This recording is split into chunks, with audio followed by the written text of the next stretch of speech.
Hay varias canciones que cantamos que no encajarían en la verdad estrictamente bíblica. Por ejemplo, decimos apenas unas gotas de tu espíritu he bebido, y bueno, el Espíritu Santo no es un jugo que te voy a dar más, te tiro un balde de agua, es una persona. Así que es una canción que teológicamente no iría, pero que nos hace bien, por lo menos nos hizo bien, ¿no? Cuando digo, dice, claro, son licencias poéticas. Pero la realidad es que el Espíritu Santo mora en su plenitud en nosotros.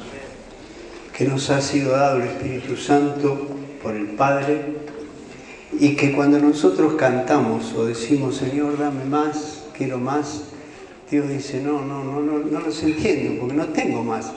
Lo máximo que había, ya lo tienen, ya está. Tenés que creerlo, amén. Tenés que creerlo. Por la fe, que habite Cristo, por la fe en nuestros corazones. Y tenemos que creer que Él está en nosotros y con nosotros, como Él prometió que iba a suceder. Estos pequeños que han recitado este versículo, qué bendición tener este libro, la palabra de Dios, la Biblia que contiene la palabra de Dios en nuestras manos. Ustedes, la mayoría, ni se imaginan lo que significó que la tengamos en castellano, que la tengamos en nuestras manos hoy, aquí. Lo que ha sucedido, muchos, pero no unos cuantos, muchos dieron sus vidas para que la Biblia llegara a cada nación, a cada lengua, a cada pueblo, a cada lugar, y estamos más que agradecidos que esto suceda. Pero quiero decirles algo, la Biblia no salva, la Biblia no cura. Yo conocí un grupo evangélico que cuando oraban por los enfermos, ¿qué te duele? La cadera. Le ponían la Biblia acá en la cadera y oraban. La Biblia es papel y tinta.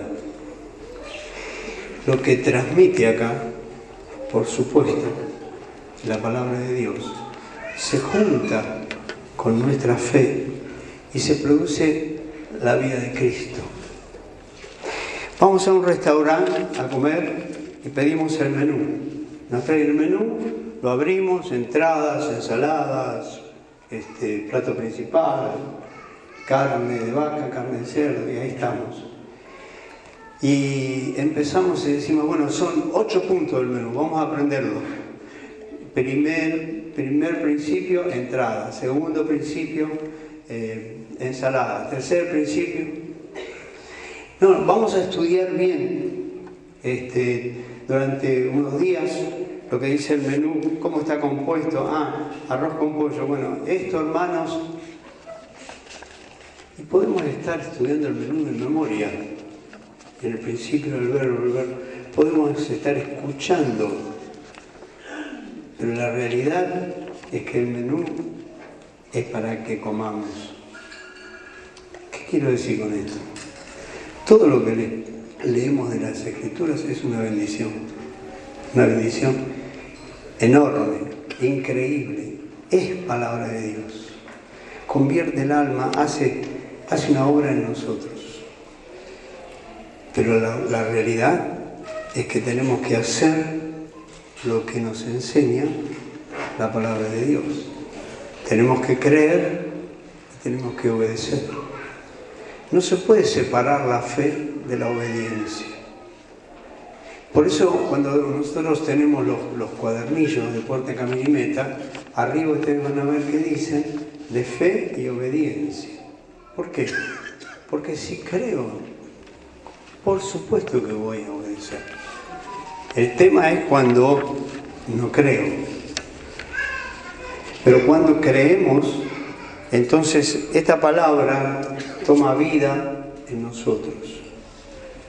Jesús predicó, no sabemos si fue en varias ocasiones o si fue una sola vez, pero el Sermón del Monte en Mateo 5, 6 y 7 es el famosísimo Sermón del Monte. Jesús habló de muchísimos temas, del amor, del perdón, de poner la otra mejilla, de ser limpio de corazón, las bienaventuranzas. Jesús habló de que te quite la capa ni aun la túnica le niegues, que no estemos ansiosos. Hay temas y temas y temas. Y nosotros podemos estudiarlo de memoria. De hecho, en una etapa de mi vida con 2 hermanos lo aprendimos de memoria. Y está todo muy bien. Pero Jesús se temía que solamente leyéramos el menú. Por eso cuando termina, dice, bienaventurados los que oyen esta palabra y las hacen, los consideraré, ¿qué cosa? A un hombre sabio que edificó su casa sobre la arena, sobre la roca. Pero cualquiera que oye estas palabras y no las hace, le compararé a un hombre necio. En un idioma más coloquial nuestro, un hombre ignorante, tonto, casi un loco, porque edifica su casa sobre la arena, dice. Y obviamente edificar la casa sobre la arena es trabajar en vano. Te lo podés aprender todo el Sermón del Monte, lo podés recitar, te levantas a las 5 de la mañana para recitarlo más o menos en 45 minutos, 1 hora, lo podés, te lo aprendiste. Pero si no vas a hacer lo que ahí dice, entonces Jesús dijo, esto es nada, es edificar una casa sobre la arena. Esfuerzo, plata, trabajo y todo lo demás, para nada. Por eso lo que les quiero decir, hermanos, que tener esto es una bendición si vamos a creer y vamos a obedecer lo que dice la Escritura. Por eso Jesús hizo discípulos y nos mandó a nosotros a que hagamos discípulos. ¿Para qué? Después que escucharon la palabra, creyeron, se bautizan, nacen de nuevo, lo próximo es que guarden todas las cosas que yo mandé. Guardar significa hacer, no es conocer. Una cosa es saber y otra cosa es hacer. Y si yo conozco y no lo hago, Jesús dice, sos un necio. Me llama así. Pero si escuchamos y lo hacemos, entonces somos verdaderamente sabios. Hace muchísimos años Iván Becker nos decía, nos enseñaba, o veníamos charlando mientras manejábamos. En aquel tiempo no teníamos estos aparatitos infernales llamados celulares, sino que teníamos, no sé cuántos se acuerdan de la guía Filca, acá. Era una guía que tenía el mapa y uno iba mirando, iba pasando, y la próxima página, y después, en vez de terminar en Lanús, terminaba en Merlo, pero bueno, ese era un problema aparte. Y él decía, esto es como la Biblia, y yo lo quiero repetir hoy. Nos indica cuál es el camino, nos indica por dónde tenemos que ir. Desecha todo lo que no tenemos que hacer porque tenemos que alcanzar una meta y nos está marcando el camino exacto. Pero es una indicación nomás. Nosotros después tenemos que hacer ese camino. Se requiere de nosotros que vayamos por el camino que nos enseñó el Señor. Para eso Dios nos capacitó. Para eso nos hizo nuevas criaturas. Nuestro viejo hombre fue crucificado juntamente con Él. Para eso Dios puso su vida en nosotros a través del bautismo, su vida nueva. Los que están en Cristo Jesús, nueva criatura son, ¿no? Nos hizo nuevas criaturas y puso su Espíritu Santo y nos dio poder para que podamos hacer su voluntad. Por favor, subrayen esto, lo que acabo de decir. Dios no te puede pedir algo si primero no te dio la capacidad para poder hacerlo. Sería un Dios muy injusto. Y Dios nos llamó para que alcancemos una meta. Y la Escritura nos marca el camino. Pero después, cuando empezamos a hacer el camino, tenemos que encontrar cosas que no aparecen en el GPS. Un árbol, un perro, un badén, una calle cortada, no sé, lo que sea. Cada uno tenemos que ir por ese camino hasta alcanzar esa meta. Por eso David dice, lámpara es a mis pies tu palabra y lumbrera a mi camino.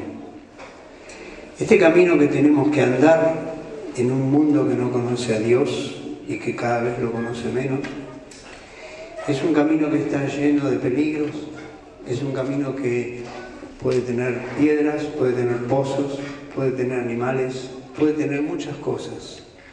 Pero hay algo que nos ilumina para que no caigamos, y es la palabra de Dios.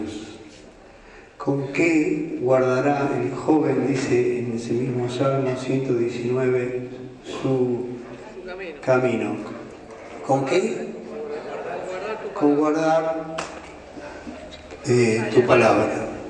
Contesta él mismo. A veces nos entristece, nos preocupa ver a algunos jóvenes con pecados reiterados, con vida espiritual apagada, con tentaciones que no pueden superar. ¿Con qué limpiará el joven su camino? Porque todo eso es basura que te tira el diablo a tus pies. Con guardar tu palabra. La palabra de Dios nos indica, nos alumbra y nos dice, vamos caminando y dice, cuidado un pozo. Nosotros tenemos que esquivarlo. Perdón, Dani, me fui. Ah, no, esto graba, ¿no? Ah, bueno. Entonces, vamos por el camino con la lámpara. Un pozo, lo esquivo. La palabra de Dios es lumbrera a nuestro camino. ¿Para qué? Para que lleguemos al final y podamos alcanzar la meta.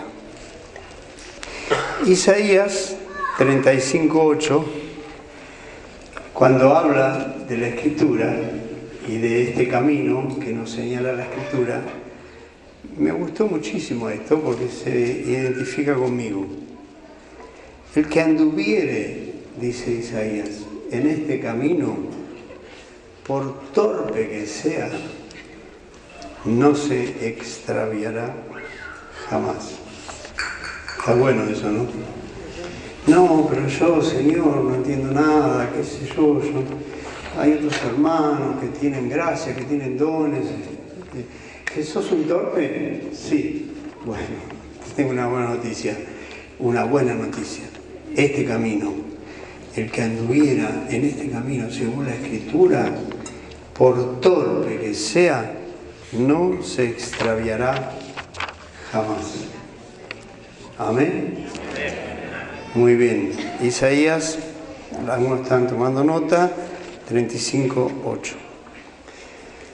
Bueno, esta fue la introducción. Ahora voy al mensaje. Lo voy a hacer muy bien. Herramientas que Dios nos ha dado para que podamos tener victoria sobre el pecado, sobre la tentación, sobre cualquier cosa que quiera apartarnos del camino del Señor. Una de esas herramientas es transformar nuestra mente, quizás la principal. No se conformen a este mundo, dice Romanos 12:2. No os conforméis a este siglo, sino transformaos por medio de la renovación de vuestro entendimiento. Es acá que tenemos que guardar la palabra, que tenemos que tenerla aprendida, conocida, para que cuando llegue el momento tengamos armas que Dios nos ha dado, herramientas clarísimas para que no pequemos, para poder librarnos de la tentación, como dice el Padre Nuestro. Y una de esas herramientas es el temor a Dios. Necesitamos volver a tener temor a Dios. Si hay una característica en la generación que nos rodea y que está entrando en la iglesia, porque en vez de la iglesia contaminar lo que serían las tinieblas están penetrando lentamente. Si hay algo que se perdió, el temor a Dios. Y no es nuevo. No puedo ahora extenderme en esto, pero hay versículos y versículos y versículos donde Dios nos llama a la santidad a través del temor a Dios, de saber que Dios es un Dios temible, de saber que Dios es un Dios presente, de saber que Dios es un Dios que está aquí. Y estoy hablando del Antiguo Testamento, porque vamos a leer un salmo del Antiguo Testamento, pero escuchen lo que les voy a decir. Esa gente no tenía el Espíritu Santo, no tenía iglesia, no tenía Biblia, no tenía pastor, no tenía coyuntura, no tenía grupo familiar, no tenía nada. Solamente tenía la ley que les decía, esto es así, el que hace esto recibe esta bendición, el que no lo hace recibe esta maldición, y Dios les pedía que hagan eso. ¿Cuánto más te va a pedir a vos y a mí, que nos ha dado todos los recursos, que tenemos todos los medios para evitar pecar contra Dios? Y tenemos ni más ni menos que el Espíritu Santo que mora en nosotros, que nos habla, que es una persona real, viva, actuando. Necesitamos volver al temor a Dios. Había un joven que se llamaba José. Está en el libro de Génesis. No lo iba a mencionar, pero siento que lo tengo que mencionar. José fue miserablemente vendido a los 17 años como esclavo por sus hermanos. Eran 12 hermanos y había 10, y él fue a llevarles comida. Estoy hablando, eran todos hijos de un patriarca que se llamaba Jacob, y sus hermanos, mira, ahí viene José, vamos a hacer plata con él. Lo metieron como en un pozo, y cuando pasó una caravana lo vendieron como esclavo. Y José fue a parar a Egipto vendido como esclavo. Él sabía que sus hermanos lo vendían. Lo compró un hombre rico que tenía una hacienda con mucha gente, con muchos animales y quizás no sé cuántas cosas más, que se llamaba Potifar. Y José estaba ahí como esclavo. Un esclavo valía en Egipto mucho menos que un perro. Los perros eran como idolatrados, eran cuidados. Pero un esclavo no tenía ningún valor. Y ahí estaba en un país extraño, con una lengua extraña, con una comida que no conocía, con una costumbre triste, totalmente decepcionado, yo diría, si nos pasara a nosotros. Mis propios hermanos, no ve más a su padre, no ve más a su hermano menor, que eran los dos de la misma madre, no habla más su lengua, ahí está siendo maltratado. Y José, dice la Escritura, Dios estaba con él. Y entonces Potifar llegaba, esto no lo dice la Biblia, lo invento yo. Potifar llegaba a la casa y miraba un parque hermoso, un patio. Esto hoy lo hizo José, trabajó acá José. Sí, le dicen, ¿cómo se da cuenta? Todo lo que hace lo hace bien, lo hace en forma correcta. Y José fue ascendiendo y ascendiendo y ascendiendo, y escuchen, a los 20 años, 3 años, era administrador de la casa de Potifar. Y dice la Biblia que desde que José agarró la manija y administraba toda la casa, de lo único que se ocupaba Potifar era de comer y de dormir. Mientras estaba almorzando, su preocupación es, ¿qué vamos a cenar esta noche? Todo estaba en manos de José. Y Dios prosperaba la casa de Potifar. Pero comienza un pequeño problemita. La esposa de Potifar empieza a buscar a José y le empieza a decir en secreto, acóstate conmigo, acóstate conmigo.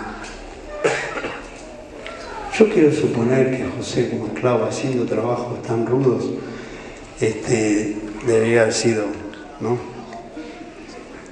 más que los que van al gimnasio. Y también quiero creer que la esposa de Potifar, no quiero despreciar a nadie, pero tenía menos de 90 años.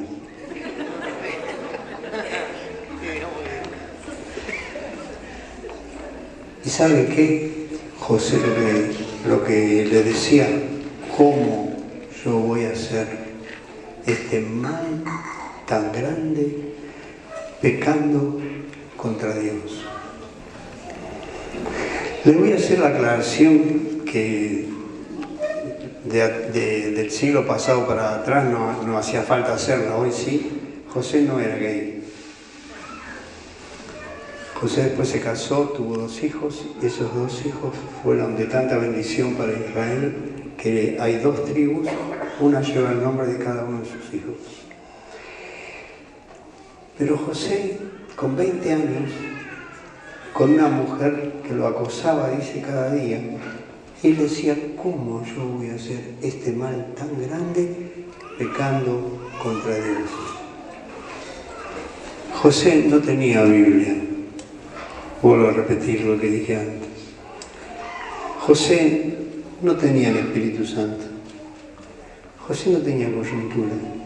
No tenía un líder de grupo. No tenía grupo familiar. No tenía congregación. No había pastores. No había retiro. No había conferencia. No había nada. No había ni siquiera una hoja escrita. No había nada. Te voy a decir lo que tenía. Temor a Dios.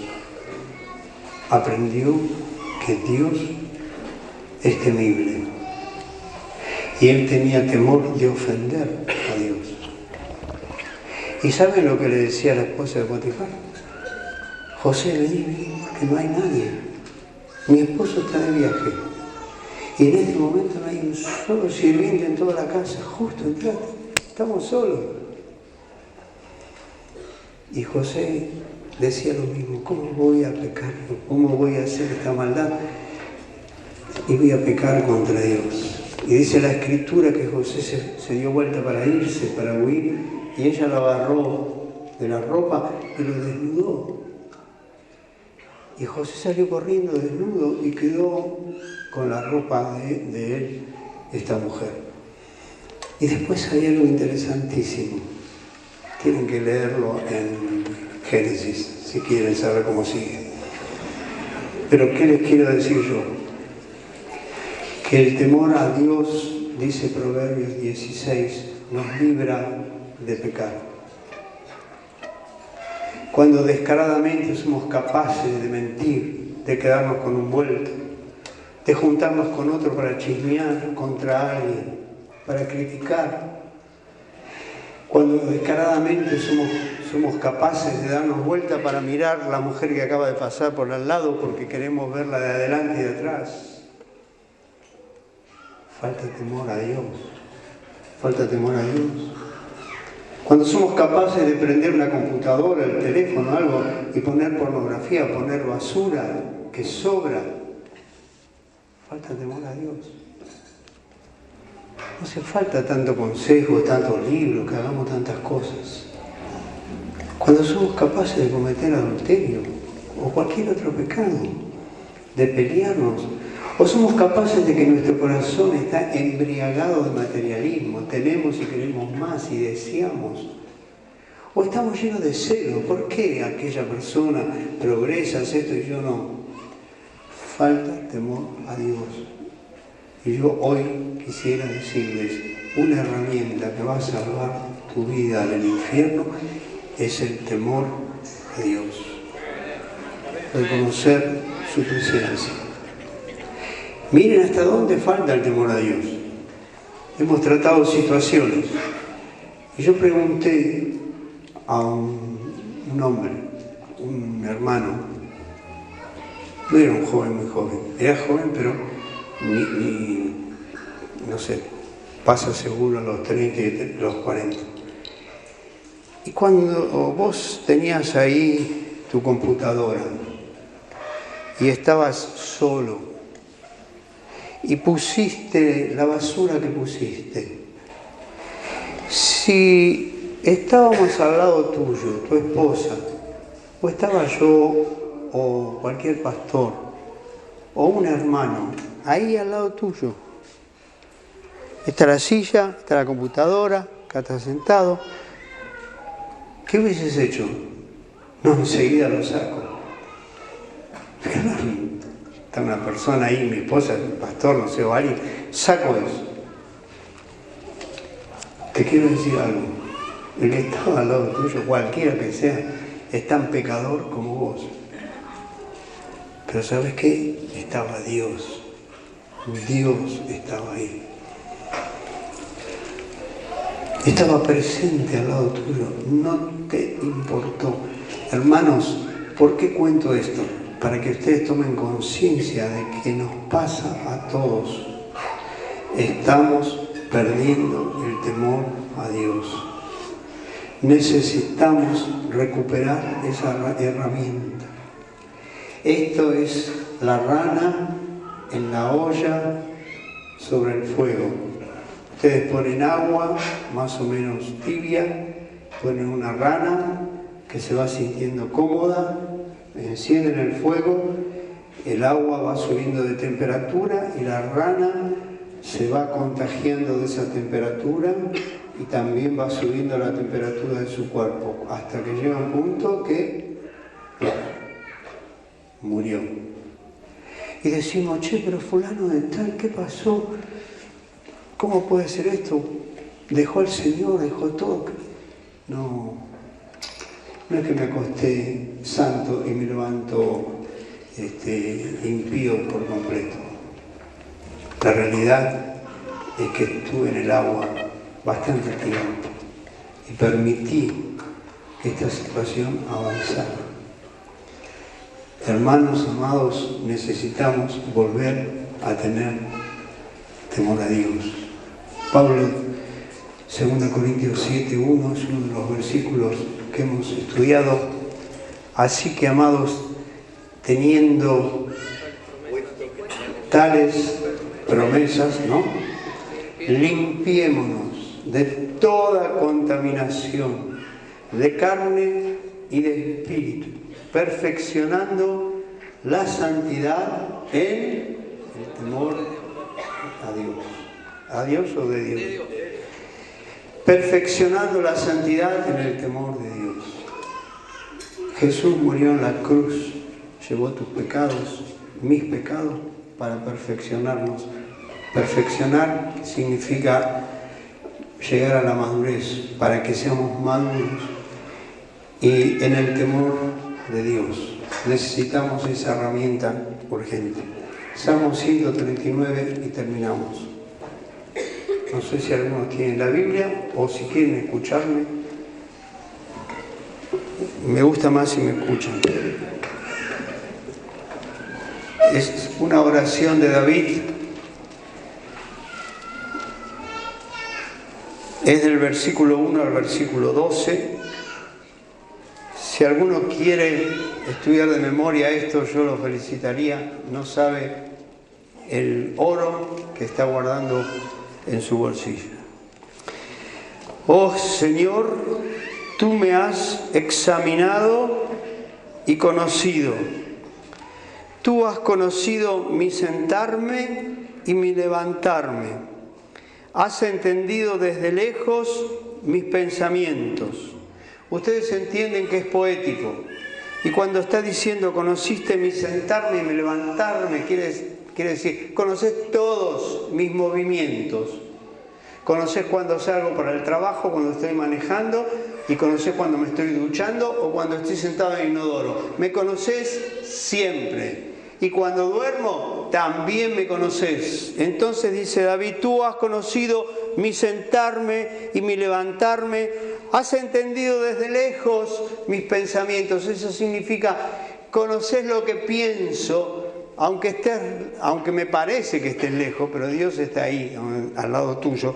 Conoces lo que estoy pensando, sea bueno, sea malo, sea neutro, Dios lo conoce. Has escudriñado, miren, escudriñar no es simplemente me vio, lo conoce, sino que es estudiarlo a fondo, analizarlo cosa por cosa. Has escudriñado mi andar y mi reposo, y todos mis caminos te son conocidos.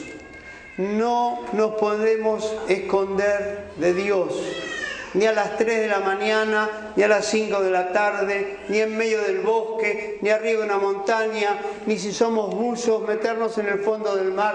No podemos escondernos de Dios. Necesitamos recuperar esa verdad que transforme nuestra manera de pensar y baje el temor a Dios. Hermanos, vamos a ser tentados como Jesús por el pecado. Pero el temor a Dios nos puede librar de cometer el pecado. Y escuchen esto, esto está buenísimo. Pues aún no está la palabra en mi lengua, voy a decir algo, y he aquí, oh Dios, tú las sabes todas. Todavía no lo dije. Pero Dios puede decirle a un ángel, ahora va a decir tal cosa, y tal. Lo que está en nuestra lengua. Detrás y delante me rodeaste, sobre mí pusiste tu mano. Y al final hace un paréntesis en medio del Salmo y dice, tal conocimiento, entender esto es demasiado maravilloso para mí, alto es. No lo puedo comprender. ¿A dónde me iré de tu espíritu? ¿Y a dónde huiré de tu presencia? ¿Habrá algún lugar que yo pueda hacer lo que quiera, pueda hacer lo que sé que está mal y que Dios no se entere? ¿A dónde? Si subiere a los cielos, allí estás tú, por más alto que vayas. Y si en el Seol hiciere mi estrado, el Seol era el lugar de los muertos, si fuere ahí al fondo de la tierra, en el centro de la tierra, he aquí, allí estás tú, allí tú estás. Si tomares las alas del alba y habitar en el extremo del mar, esto también es profético. Cuando hablaban en el extremo del mar es porque ellos sabían, de alguna manera por el Espíritu Santo, que ahí donde el mar, donde terminaba la tierra y empezaba el mar y no se veía nada, más allá había algo. Sí, había algo, se descubrió en 1492. Si tomare las alas del alba y habitar en el extremo del mar, supuestamente yo llegara allá, aún allí me guiará tu mano y me asirá tu diestra. Si dijere, bueno, ciertamente las tinieblas me encubrirán, aún la noche resplandecerá alrededor de mí. Aún las tinieblas, dice David, no encubren de ti, y la noche resplandece como el día. lo mismo te son las tinieblas que la luz. Voy a ser brevísimo. ¿Qué quise decir hoy? Quise decir esto. Si vas a pecar, si vas a desobedecer a Dios, hagas lo que hagas, quiero que sepas, por todo lo que dice este salmo y todo lo que hablamos, tu conciencia te va a gritar: Dios te está viendo. A partir de hoy, tuviste la suerte o la desgracia de estar acá. Te quiero decir que cuando vas a hacer algo malo, tu conciencia, aunque no la quieras oír, te va a gritar: Dios te está viendo. Dios está... Me gustaría que te pongas de pie, que nos pongamos de pie ahora.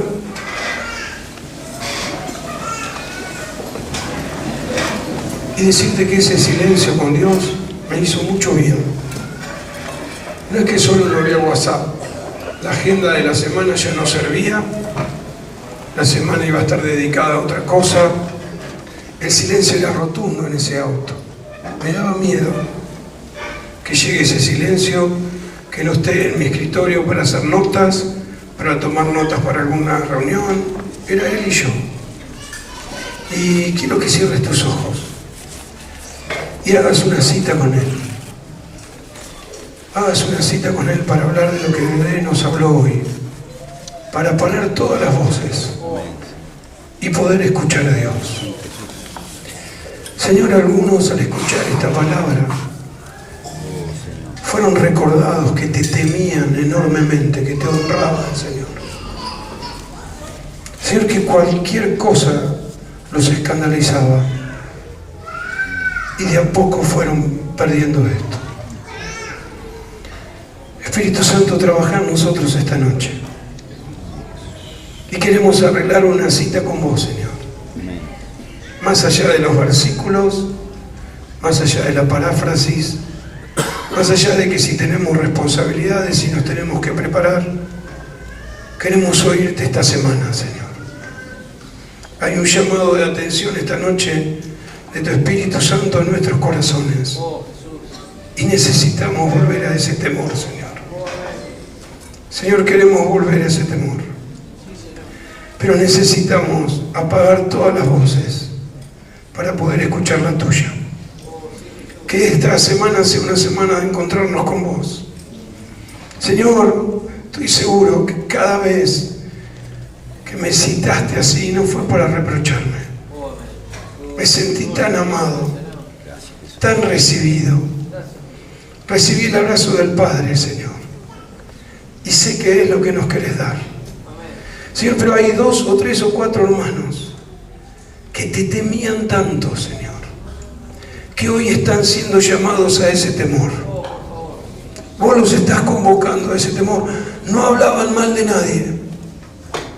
Eran temerosos de lo que hablaban, Señor. Eran temerosos de lo que miraban, de lo que escuchaban. Se habían alejado por completo de la música del mundo. No querían nada, Señor. No querían mezcla. Y de a poco dejaron entrar cosas, Señor. Señor, por una actividad o por otra actividad o por diferentes situaciones, permitieron entrar cosas. Y vos les estás hablando esta noche, Jesús. Gracias, gracias. Llévanos vos a ese silencio. Ayúdanos, Señor. Te necesitamos. Gracias por esta palabra esta noche. Bendecimos tu nombre, Jesús. Bendecimos tu nombre, Jesús. Amén, Señor.